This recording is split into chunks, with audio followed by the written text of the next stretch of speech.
Izletniški turizem je čedalje bolj priljubljen način potovanja, ne samo za domače, temveč tudi za tuje goste. Čudovita izhodišča za enodnevne ali dvodnevne ture ponuja prav osrednja Slovenija, kjer lahko obiščemo kar 26 občin. Za naročene skupine je organiziran prevoz z Veselim Janezom, prvim panoramskim avtobusom brez strehe pri nas, ker pa je udoben in varen, na njem radi uživajo tudi otroci.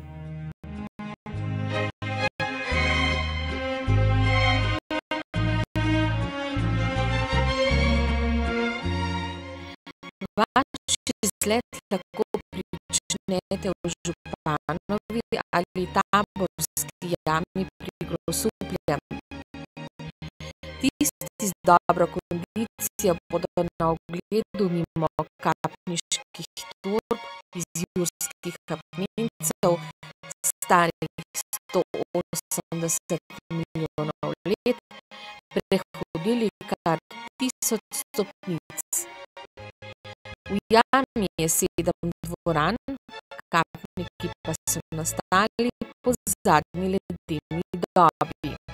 V globih delih jame je 9 stopinj skozi celo leto.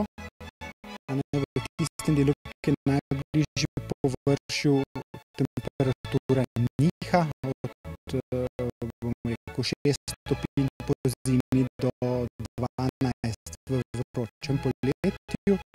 Vhodna dvorana, ledenica, je pa sploh znana po tem, da pa celo leto ostane hladna, ker se v njej po zimi nabere mrzel zrak in je tudi poleti recimo ima 3 do 4 stopinje na dnu. Nekaj metrov stran si je možno ogledati ostanke protiturškega tabora Cerovo iz 15. stoletja in cerkev svetega Miklavža. Popotniki pa se radi ustavijo tudi ob bližnji mistični votlini svetega Antona Puščavnika. To je votlinica, ki je naravno že prej obstajala. Anton Puščavnik pa je zavetnik živine in tukaj pravijo ljudje, da se večkrat zberejo in nabirajo pozitivno energijo. Pot se mimo Grosupljega in Višnje Gore nadaljuje do Muljave, znane po Jurčičevi domačiji. Josip Jurčič je svoj pripovedniški dar dobil od svojega starega očeta, ki mu je budil domišljijo s pripovedovanjem ljudskih pripovedk, in tako je nastal tudi prvi slovenski roman Deseti brat. Na Jurčičevi domačiji skozi leto pripravijo več dogodkov. Začenjamo s podoknico pisatelju, in sicer je to 3. marca na predvečer njegovega rojstnega dne. Domača gledališka skupina pripravi kulturni program, no in nato sledi Jurčičeva pešpot iz Višnje Gore do Muljave, torej se tradicionalno na ta dan sprehajamo že vrsto let.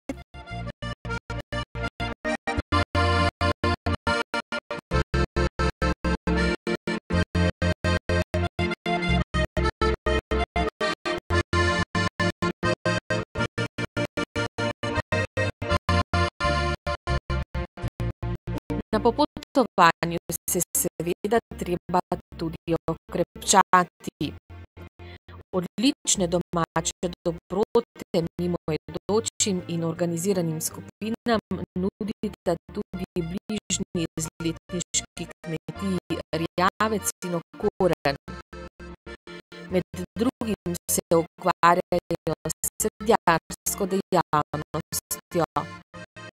Imamo pa predelavo jabolk v suho sadje, jabolčni sok in kis, marmelade, potem delamo, ribamo jabolka sveže za pekarne, prav tako jih tudi sušimo za pekarne, tako krhle kot ribana jabolka, kuhamo žganje, iz tega žganja delamo likerje. Vse, kar pridelajo doma, tržijo pod blagovno znamko Dobrote iz Krjavljevih krajev. Tudi pri Okornovih, kjer se s turizmom ukvarjajo že 19 let, prisegajo na domače.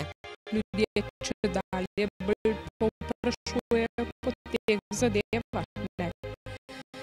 In ko vidijo, ko grejo po njivah, ko vidijo, kaj raste, da je to 100%, ne, nam ni problem prodati ne krompirja, ne solate, ne česna, čebulo, kar vidijo, zelo radi vzamejo. Nekaj posebnega pa je obisk cistercijanskega samostana v Stični iz 12. stoletja. V skoraj 900 letih so ga dograjevali in obnavljali, tako da je skozi stoletja dobil današnjo podobo. V njem danes biva 17 menihov iz različnih koncev sveta. Za obiskovalce pa pripravljajo različne duhovne vaje. Mislim, da današnji človek po tem stresnem življenju potrebuje trenutkov, ko se zaustavi in se vpraša, kje je, in tako da pogleda svoje življenje pa naredi načrte za naprej. Da je to na ta način se nam zdi, da menihi lahko današnjemu človeku še največ pomagamo. V samostanu je živel tudi znani slovenski zdravilec pater Simon Ašič. Tik ob vhodu pa si je možno ogledati tudi njegov zeliščni vrt. Le redkim je na voljo še ogled samostanska jedilnica. Pravo doživetje pa vas čaka še bolj v osrčju Slovenije na gradu Vogelšberg, enem najpomembnejših kulturnih spomenikov na Slovenskem. Za posebno srednjeveško vzdušje že ob prihodu poskrbita prelestna baronica Ana Maksimila, žena Janeza Vajkarda-Valva Zorja in grajski hlapec Jurij. V sobanah se skrivajo čarovniške zbirke, ob spremljavi srednjeveških strun pa vam dih zastane tudi ob originalnih zapisih raziskovalca Valva Zorja, ki je na gradu preživel 20 let.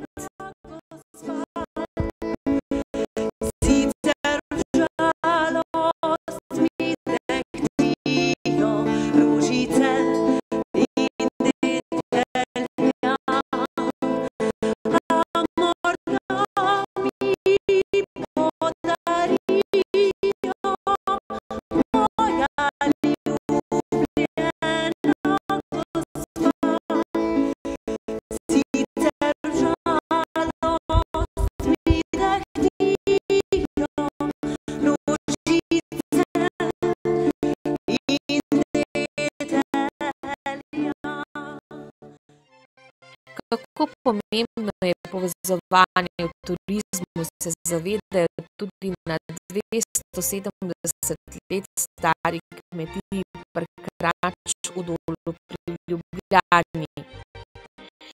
Njihove dobrote so znane daleč naokoli. Slovijo namreč po ekološko pridelani hrani in domači specialiteti, pečeni krači. Turizmu je treba samo paziti. Biti širok, biti razgledan, biti, kaj pa vem. Jaz pa mogoče to prednost, da že 40 let po svetu pa opazujem in vem, kaj ljudem paše. Zelo ponosni so tudi na galerijo z različnimi umetniškimi slikami. Na kmetiji pa med drugim organizirajo tudi konjeniške prireditve in šolo jahanja. V srcu Slovenije, v kamniški občini, se vam ponuja razvajanje v termah Snovik. So najvišje ležeče terme pri nas. Kot prvi v Sloveniji pa so prejeli evropski znak za okolje, okoljsko marjetico za turistične namestitve. Termalna voda blagodejno vpliva na kožo in želodčne težave. Na globini 130 metrov so odkrili temperaturo 30 stopinj in pol, kar je v bistvu manj kot ostale terme, je pa bolj čista, nima nobenih primesi, kot kakšna nafta ali pa železo ali pa ostalih stvari. In se da tudi na sami vrtini piti. Nove dogodivščine pa se nadaljujejo v srednjeveškem Kamniku. Malo kdo ve, da se sredi mesta v eni od dobro ohranjenih srednjeveških meščanskih hiš, stari dobrih 700 let, nahaja svečarna Stele. Svečarska in medičarska obrt sta stari več kot 300 let. V hiši pa je svoj pečat pustil tudi največji slovenski arhitekt Jože Plečnik. Mamljivi svečarski spominki vseh oblik in barv so tudi v prodaji. To so naprave stare več kot 200 let in ponosni smo, da so se ohranile v takem dobrem taki dobri kvaliteti, da še vedno lahko demonstriramo in pokažemo ljudem, kako so se včasih delale sveče. V centru Kamnika se nahaja turistično-informacijski center, kjer mimoidočim vedno radi postrežejo s koristnimi napotki. Dobro sodelujejo tudi z domačini.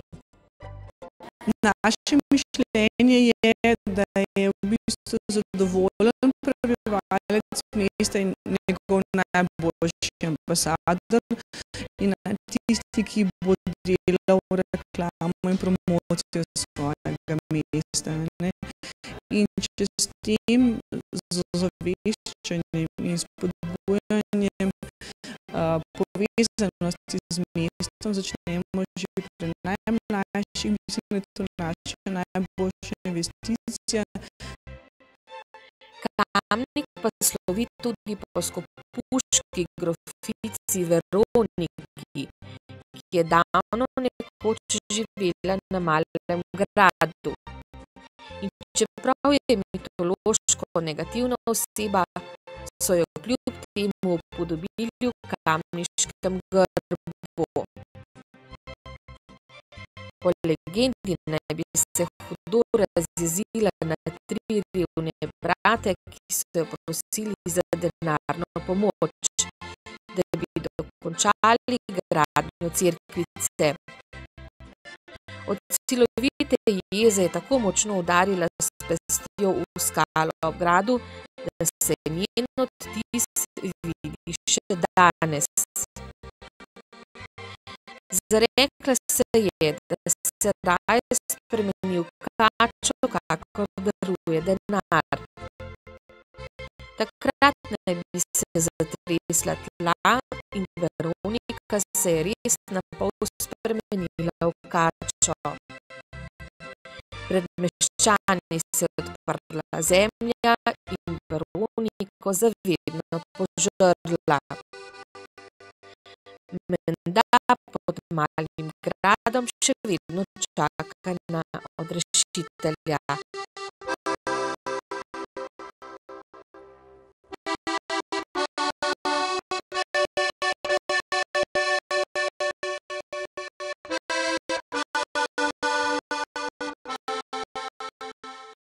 Ljubitelji stare kmečke arhitekture bodo zagotovo uživali na ogledu Budnarjeve muzejske hiše nekaj kilometrov nad Kamnikom.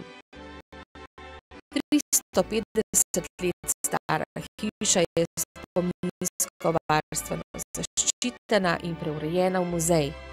Sama hiša je bila prvotno nekoliko manjša, imela je pa 2 glavna prostora, to je črna kuhinja in pa hiša oziroma ta glavni prostor. V črni kuhinji je bil več ali manj prostor za ženske, kjer so kuhale, tako da imamo še vedno na ogled, se da videti ta stara orodja, od burkelj do loparja za kruh in tako dalje. V prostorni hiši je krušna peč, nasproti bokovega kota, pa se boste lahko vedno greli ob topli peči. In če potujete po teh krajih, je izjemna izletniška točka tudi Velika planina, ki se bohoti nad Kamnikom. Pravijo, da je ena najbolj ohranjenih pastirskih naselij v Evropi. Ni poznana le po pohodništvu, temveč je priljubljena tudi med smučarji. Torej, Velika planina omogoča dostop z večjih strani. Eno od teh je torej dostop z nihalko in naprej sedežnico. In v tem delu smo v letošnjem letu začeli s prenovo, torej strojnice. V naslednjih letih se bodo prenavljale zgornje postaje. Upam, da tudi hotel na Veliki planini. Ohranjamo pa to, kar pravzaprav imamo, nekih večjih posegov v prostor. Ne bomo pa poskušali obdržati in prenoviti objekte, ki so zdaj v tem času resnično že v zrelih letih. Upam, da v nekaj letih uspemo center prenoviti. Pod Veliko planino v Kamniški Bistrici pa vas čaka še eno presenečenje. Tu se nahaja prva slovenska žganjeteka z masivno leseno mizo, kjer imajo na pokušnji višino 150 vrst žganja iz cele Slovenije. Žganje v Sloveniji je še premalo poznano. Vsi nekako kuhamo ta žganje, vsi ga imamo doma, vsi vemo, da obstaja, ampak noben pa ne ve, da obstaja toliko različic.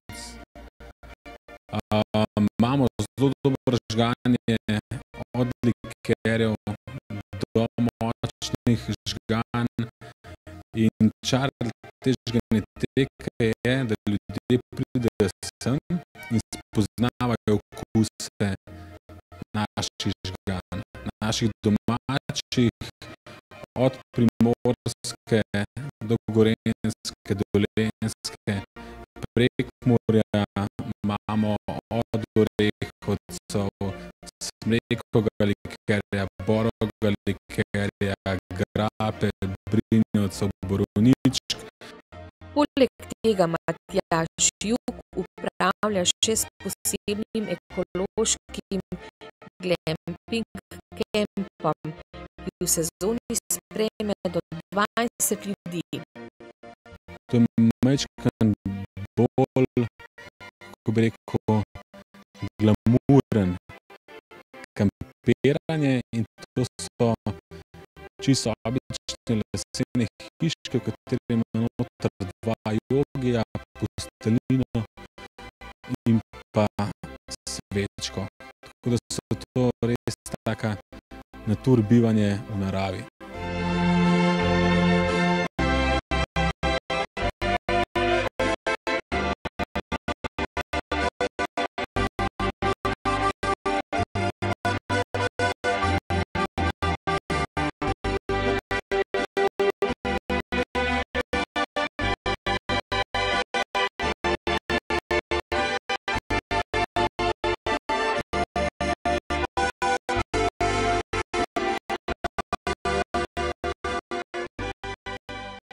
Ogled osrednje Slovenije lahko zaključite v Smedniku, kjer se na 64 hektarjih razprostira prestižno golf igrišče z 18 luknjami. Odprli so ga leta 2009, želijo pa ga približati vsem gostom, ne samo golfistom. Smo uvedli program Slovenija igra golf, kjer pravzaprav hočemo pokazati, da golf ni nek prestižni šport, tako kot je še vedno v glavah vseh Slovencev, ampak da je pravzaprav ta zadeva dostopna, da stane toliko kot pa smučarija ali pa celo manj in da pravzaprav danes lahko golf igra vsak in je seveda tudi so vsi tudi dobrodošli. Po preizkusu patanju, kot se imenuje igranje, vas bodo z odličnimi specialitetami razvajali v restavraciji Evergreen tik ob golfišču. Narejena je iz lesa, saj so lastniki želeli, da se zlije z zelenim okoljem, v katerem se bodo gostje počutili čim bolj naravno. Poleg specialitet postrežejo tudi z vrhunskimi vini. Zdaj smo Evergreen restauracija zgodbe Kaval Grupa, del tega prekrasnega igrišča golf, pa vendarle smo odprti tudi za zunanje stranke, zunanje obiskovalce. Tu je veliko kolesarjev, pohodnikov iz Šmarne gore in želimo, da bi bili razvajeni do konca in čist ne samo golfisti, ampak tudi tule domačini, okoliščani ali pa Ljubljančani ali pa tuji obiskovalci. Brez dobrega vodiča ni dobrega izleta, pravijo. In vsi izleti so doživetje zase. Vsako vodenje je nova pustolovščina. Ne glede na to, koliko let človek to delo opravlja, vedno občuti neko novost. Vedno je presenečen, da na koncu pride sam do nekih novih spoznanj.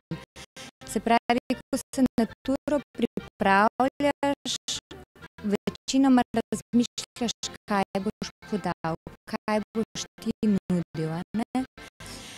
Ampak potem presenečeno ugotoviš, da v teku izleta, da v teku samega dogajanja te gosti sami spodbudijo v neke smeri, ki jih sam pravzaprav niti nisi pričakoval. Osrednjo Slovenijo skupaj z Zavodom Turizem Ljubljana promovirata tudi Center za razvoj Litija oziroma Zadruga za razvoj podeželja Jarina iz Litije. Produkte tržijo pod skupno blagovno znamko Srce Slovenije, ki pokriva 13 občin. Želijo si izboljšati prehranske navade v teh krajih, kjer narava ni skoparila. Predvsem pa približati vse kulturne bisere. Seveda pa te velike spomenike ne želimo na nek klasičen način predstavljati, ampak z dodatno vsebino, ki dopolnjuje neko turistično ponudbo, to se pravi je nadgradnja nekega klasičnega turizma. Osrednja Slovenija ponuja še veliko več, kot smo vam uspeli predstaviti. Prepričani smo, da boste na vašem potepu, naj bo za dan ali dva, odkrili še veliko več. Pa srečno pot!